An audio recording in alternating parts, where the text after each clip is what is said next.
Hi అండి, ఎలా ఉన్నారు? Welcome to my channel. ఈరోజు మనము పాలకూర ఉల్లి కారం రెండు కాంబినేషన్లో ఒక రెసిపీని తయారు చేయబోతున్నాము. ఈరోజు పాలకూరతో ఉల్లికారం చేసుకుందాము. పాలకూరని బాగా వాష్ చేయండి. వాష్ చేసిన తర్వాత ఇట్లా చిన్న చిన్న ముక్కలుగా తరుక్కోండి. సన్న కాడలు లేతగా ఉన్నాయనుకోండి, కొంచెం లావుగున్న దాన్ని సన్నగా తరుక్కోండి. తరుక్కున్న తర్వాత మనము ఉల్లికారం తయారు చేసుకుందాము. దీనికి నేను ఒక కట్ట తీసుకున్నాను.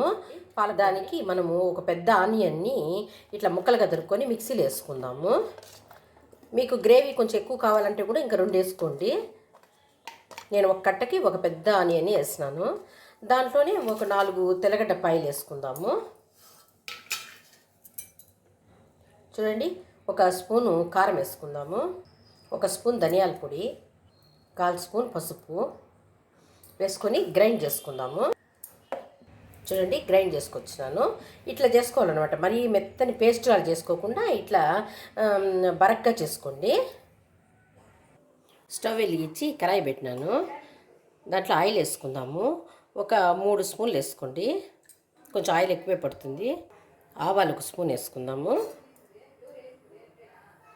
పచ్చశనగపప్పు 1 స్పూన్ వేసుకుందాము. 1 స్పూన్ జీలకర్ర వేసుకుందాము.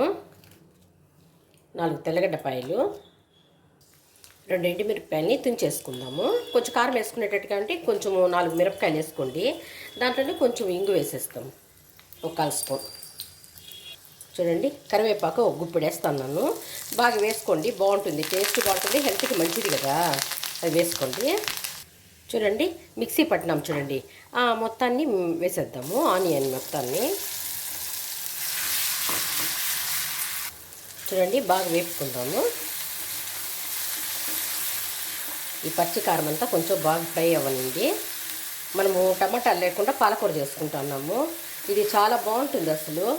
ఇది రైస్లోకి తిన్నామంటే 3-4 రోజులు పెట్టుకోవచ్చు. రైస్లోకి తిన్నామంటే చాలా సూపర్గా ఉంటుంది. ఇది రోటీకి కూడా తినొచ్చు. చూడండి, కొంచెంసేపు అట్లా వేగనిద్దాం. 1 స్పూను సాల్ట్ వేసుకుందాము.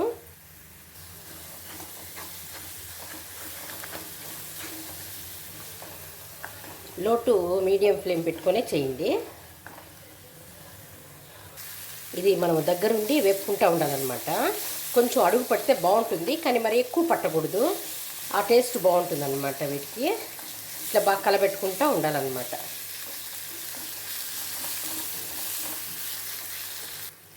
చూడండి, బాగా వేగిపోయింది. ఇప్పుడు మనం ఏం చేయాలంటే పాలకూర వేసేయాలి. ఈ టైంలో మంట బాగా తగ్గించుకోండి.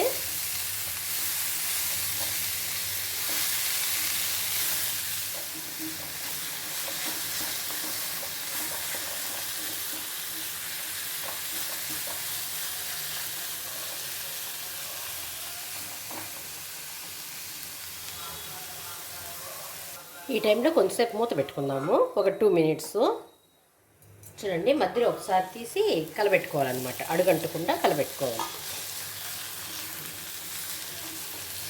ఈ టైంలో కొద్దిగా జీలకర్ర పౌడర్ వేసుకుందాము. బాగా కలుపుకోవాలి.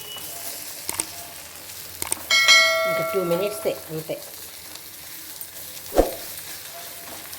చూడండి, కొద్దిగా గరం మసాలా వేసుకోండి. మీకు ఇష్టమైతేనే వేసుకోండి, లేకపోతే అవసరం లేదు. వేస్తే బాగుంటుంది. వేసి కలబెట్టేయడం అన్నమాట. చూడండి, ఈ టైంలో ఇంకంతే, స్టవ్ ఆపేస్తాను. చూడండి, సన్నగా దొరుకున్న కొత్తిమీరని వేసేసి కలుపుకోవాలి.